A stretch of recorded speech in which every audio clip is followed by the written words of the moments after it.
also, I've just watched back on my previous recording, and you know, when I was watching it and when I was like hearing what I'd said, and also towards the end of speaking on that video, my throat, like, I get this feeling here because I'm speaking lies. It's not actually true. It's the sadness of desperation that pushes me to lie, in conjunction with the response that the Matrix desires from people. When I say Matrix, I don't mean like the movie. I don't mean like take this red pill, take this blue pill. I just mean what we call society, but it can't be touched. It doesn't have a main office, and nobody's accountable for it, because it's a collective. Society is a collective, isn't it? It's not like, oh, I'm just going to go out and see society today. There's no one. It's like a psychological situation. So yeah,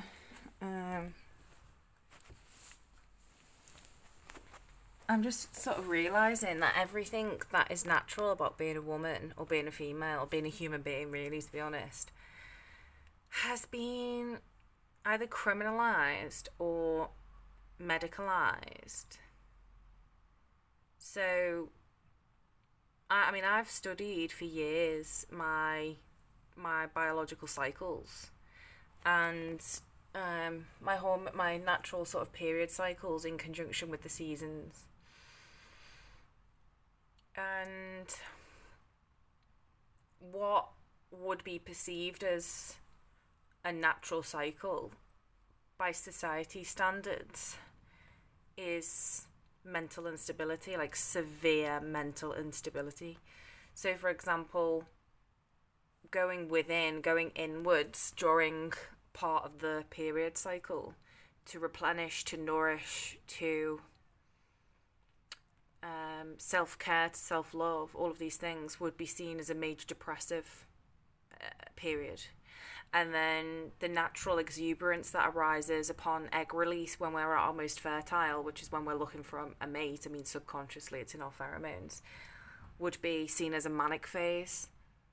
So basically, and obviously don't forget, men might not have periods, but they're raised by females who've birthed them, and if they're straight, they're in relationships with females who have cycles. So men are going to be raised by these cycles, but exposed to these cycles consistently throughout their life. So when women are met with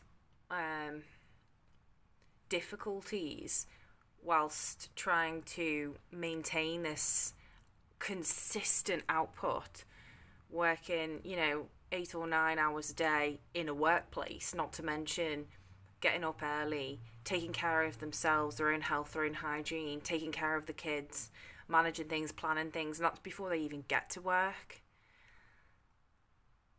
Them reaching levels of complete depletion is being medicalised as a mental health disorder. People are genuinely walking around this planet believing that they're manic depressives or bipolar because a doctor a psychiatrist somewhere has said to them, because you can't function in society in a way that we desire, we're going to medicalise your humanity and tell you that you're X, Y, or Z. I've watched similar videos to what I'm recording now very occasionally.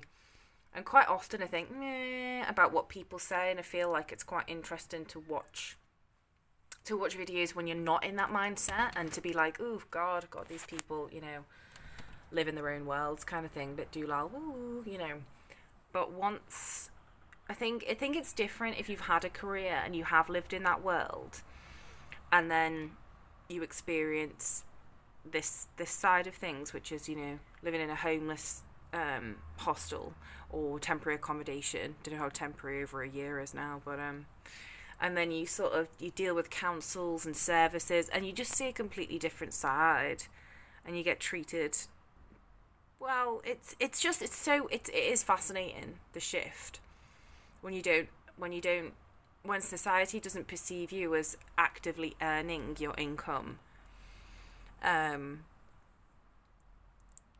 It's quite strange. And I also believe that the terror that those people feel that prevents them from ever stopping working at whatever cost is real.